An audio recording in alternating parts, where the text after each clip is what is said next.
महापंडित ज्ञानी रावण ने जब कैलाश पर्वत उठा लिया था, फिर आखिर वो भगवान शिव का धनुष क्यों नहीं उठा पाया और राम ने कैसे उस धनुष को तोड़ दिया? आखिर इसके पीछे की कहानी क्या है?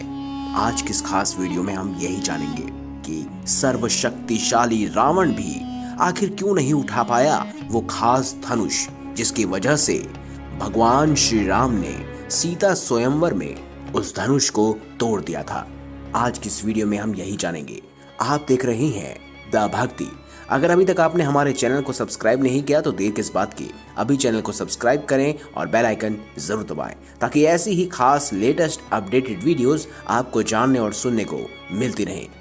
दोस्तों, अक्सर लोगों के मन में ये सवाल आता है कि जब रावण कैलाश पर्वत उठा सकता है तो भगवान शिव का धनुष आखिर और भगवान राम ने कैसे उस धनुष को उठाकर तोड़ दिया?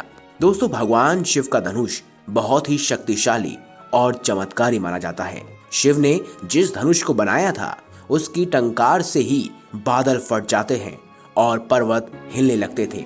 ऐसा लगता था मानो भूकंप आ गया हो। यह धनुष बहुत ही शक्तिशाली था।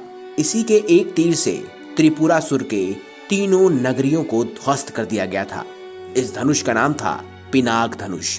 देवी और देवताओं के काल की समाप्ति के बाद इस धनुष को देवराज इंद्र को सौंप दिया गया था। देवताओं ने राजा जनक के पूर्वज देवराज को यह खास धनुष दे दिया था। राजा जनक के पूर्वजों में निमि के ज्येष्ठ पुत्र देवराज थे और शिव धनुष उन्हीं ही धरोहर स्वरूप राजा जनक के पास सुरक्षित था। उनके एक विशालकाय धनुष को कोई भी उठाने में सक्षम नहीं था, लेकिन भगवान राम ने इसे उठाकर इसकी प्रत्यंचा चढ़ाई और इसे एक झटके में तोड़ दिया। श्री रामचरितमानस में भी एक खास चौपाई आती है, उठहु राम भंजू भव चावा, मेटहु तात जनक परितापा। यानी कि गुरु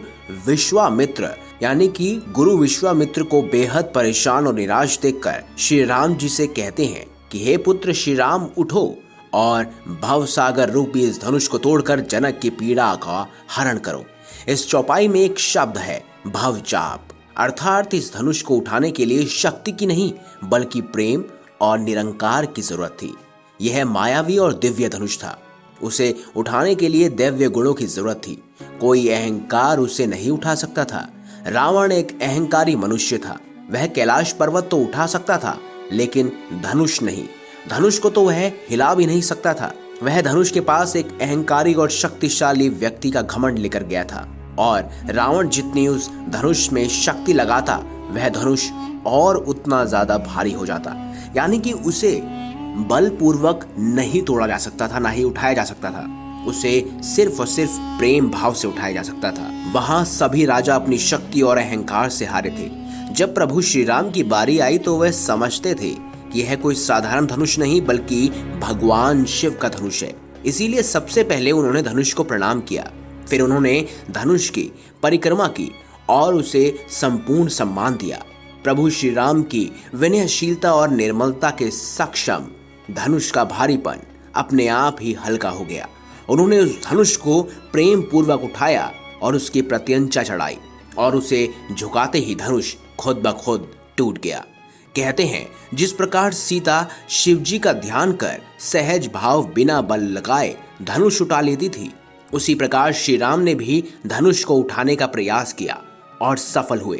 कहते हैं अगर रावण भी भक्ति भाव या प्रेम से उस धनुष को उठाता तो शायद आज रामायण एक अलग ही मोड़ पर होती, क्योंकि उस समय रावण ही उस धनुष को उठा सकता था।